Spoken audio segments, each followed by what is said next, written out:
মন্দিরে যাচ্ছিস? উফ, ঠিক বেরোবার সময় পিছু ডাকে। হ্যাঁ যাচ্ছি। কেন? আমি যাব। এইভাবে যাবে? এই পোশাকে?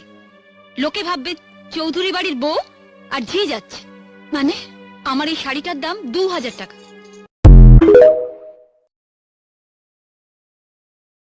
টিয়া, মন্দিরে যাচ্ছিস? উফ, ঠিক বেরোবার সময় পিছু ডাকে। হ্যাঁ যাচ্ছি।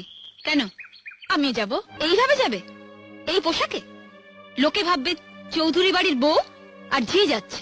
মানে আমার এই শাড়িটার দাম 2000 টাকা। কিভাবে কাপড় আসেন আপনি প্যান্টটা খুলি দেখি আপনি হিন্দু না মুসলমান। কাপড় খোলার পর তো বুঝে যাবো। হ্যাঁ, কাপড় খোলার পর কি কিছু থাকে তখন? কি থাকে? কিভাবে দেখলাম? ও কাপড় খোলার পর দেখার পর আমি জামুগা। মানে আমি এখন নুড হয়ে গেছি। নুড হওয়ার পর আমি তাকে বলবো ঠিক আছে রাজ তুমি চোখ বন্ধ করো, আমি চলে গেলাম নাকি?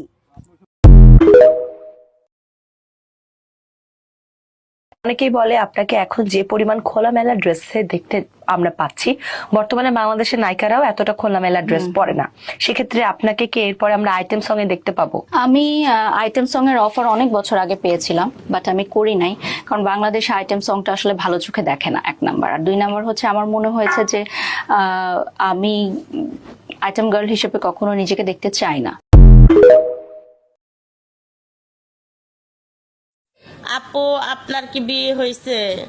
না আপু আমার বিয়ে হয় নাই। বিয়ে ডিমটা খাইয়া লাই একটা চটকান আমার দিমু। আমি করার সময় পাইলি না, দশ আমি ভিডিও করি। ওই জামাইয়ের সঙ্গে শুতে চাই শাশুড়ি, এখন ও বলেছে যে আমি এই কর্ম করতে পারবো না, ছেলে বলেছে। মারলো কিভাবে? মারলো হলের বিসি টিপি ধরিতে, পাউরুটি মিষ্টির সঙ্গে কি একটা খাইয়ে দিয়েছে, খাওয়াবার পরে অসাড় হয়ে গেছে। অসাড় হয়ে গেলে চুলের যত্ন নেয় না, কথাই শোনে না। মা, দূরে থেকে চাকরি করিস বলে চুলের এই অবস্থা। সারপ্রাইজ! বাহ, এত সুন্দর চুল! এর থেকে বড় আর কি প্রমাণ হতে পারে? এটা আমরা শ্রীমঙ্গলে ঘুরতে গিয়েছিলাম, রাজ আর আমি মাঝখানে, আর 2 সাইডে হচ্ছে তোমার গার্ডম্যান, যারা মনে করো ঘুরতে গেলে হেল্প করে, সেই গার্ডম্যান। আপনার মাসিক ইনকাম কত টাকা? মানে এটা কি বলতেই হবে? এটা বলতেই হবে। 7 ডিজিট প্লাস। সেটা ঠিক আছে, কত টাকা? না, এটা এটুকু বলেছি আমি, ব্যাস, আর না। আচ্ছা, আমাদের একটা আনুমানিক চারপাশের একটা hint। না, আমি 7 ডিজিট প্লাস বলেছি, দ্যাটস ইট।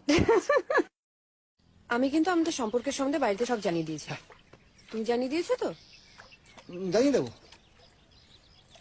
দেবো মানে? এখনো জানাওনি? না, আজকে রাতে জানিয়ে দিই।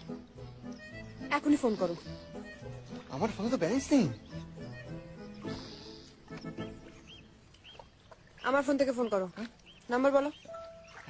রিয়া দেখো, মানে শোনো, যে আমাদের মধ্যে যে ঝামেলাটা আছে সেটা তো কোনো ঝামেলাই না, হ্যাঁ, কিন্তু আমাদের ঝামেলাটা যদি আমাদের বাড়িতে গিয়ে পৌঁছায় তাহলে সেটা একটা বড় ঝামেলা হবে। আর সেই ঝামেলাটা যদি আবার আমাদের কাছে আসে তখন তো সেটা নিয়ে একটা বড় ঝামেলা হবে না? কি বলছি? আর তুমি ফোনটা না করলে এখানে একটা ঝামেলা হবে। নাম্বার বলো। 97320184। 84। হ্যাঁ। হ্যালো, হ্যাঁ মাসিমা, আমি নূরের বান্ধবী বলছি। আসলে আমার আর নূরের মধ্যে একটা সম্পর্ক তৈরি হয়েছে, যেটা নূর বলতে ভয় পাচ্ছে। সেই জন্য আমি আপনাকে বলে দিলাম। হ্যাঁ হ্যাঁ, নূর আপনার সাথে কথা বলবে। এই নিন। জিভ বার করে বসে আছে, কোনো কথা বলো।